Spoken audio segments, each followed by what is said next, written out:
नमस्कार दोस्तों, मैं हूँ पायल कश्यप और आपका हमारे चैनल भक्तमाला में हार्दिक अभिनंदन है। राधे राधे मित्रों, आज की इस भागवत कथा में हम राजा मानधाता की कथा सुनाने वाले हैं, जो कि बहुत ही अद्भुत और रोमांचकारी होगी। तो इस कथा में अंत तक जरूर बने रहिएगा।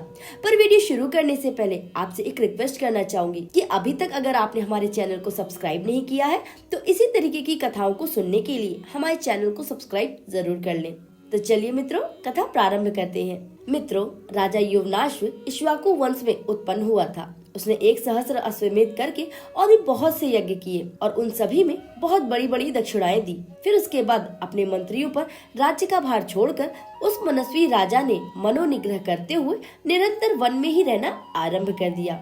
एक बार की बात है, महर्षि भृगु के पुत्र ने उससे पुत्र प्राप्ति के लिए यज्ञ कराया। रात्रि के समय उपवास से गला सूख जाने के कारण राजा को बड़ी तेज से प्यास लगी। उसने आश्रम के भीतर जाकर जल मांगा, परंतु सब रात्रि के जागरण से इतने थक चुके थे कि इतनी गाढ़ी नींद में वे जाग न सके। महर्षि ने मंत्रपूत जल का एक बड़ा कलश रख छोड़ा था। उसे देखकर राजा ने जल्दी से उसी में से कुछ जल लेकर पी लिया और अपना प्यास बुझा लिया और उसे वहीं छोड़ दिया। कुछ देर में भृगुपुत्र के सहित सभी मुनिजन उठे और उन सभी ने उस घड़े को जल से खाली देखा। तब उन सभी ने आपस में मिलकर पूछा कि यह किसका काम है। इस पर युवनाश ने सच कह दिया कि यह काम मैंने किया है। यह सुनकर भृगुपुत्र ने कहा, राजन, यह काम अच्छा नहीं हुआ। तुम्हारे एक महान बलवान और पराक्रमी पुत्र उत्पन्न हो, इसी उद्देश्य से मैंने यह जल अभिमंत्रित करके रखा था और इसे भूलवश तुमने पी लिया है। फिलहाल अब जो हो गया सो हो गया, उसे पलटा तो नहीं जा सकता। अवश्य ही जो कुछ हुआ है वह देव की ही प्रेरणा से हुआ है।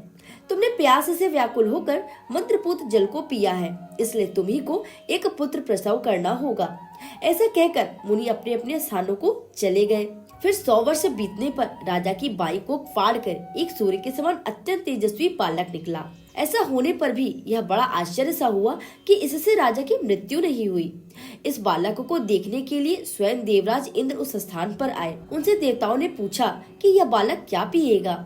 इस पर इंद्र ने उसके मुख में अपनी तर्जनी उंगली देकर कहा, मानधाता मेरी उंगली पिएगा।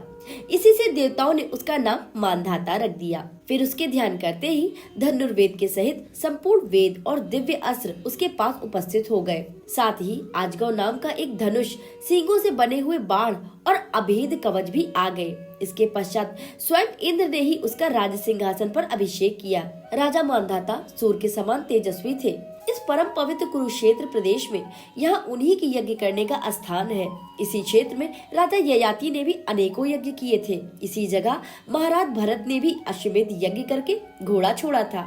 राजा मरुत ने भी मुनिवर संवर्त की अध्यक्षता में इसी क्षेत्र में यज्ञ किया था। जो पुरुष इस तीर्थ में आचमन करता है उसे संपूर्ण लोकों का दर्शन होने लगता है और वह समस्त पापों से मुक्त हो जाता है। तो मित्रों, राजा मानधाता की यह छोटी सी जन्म कथा सुनकर आपको कैसा लगा? उम्मीद करती हूँ कि आपको कथा पसंद आई होगी। अगर कथा पसंद आए तो प्लीज लाइक करना बिल्कुल ना भूलें। चैनल पर पहली बार विजिट किया है तो सब्सक्राइब करना बिल्कुल ना भूलें। कमेंट सेक्शन में राधे राधे लिखना ना भूलें। मिलते हैं अगली कथा में। नमस्कार, राधे राधे।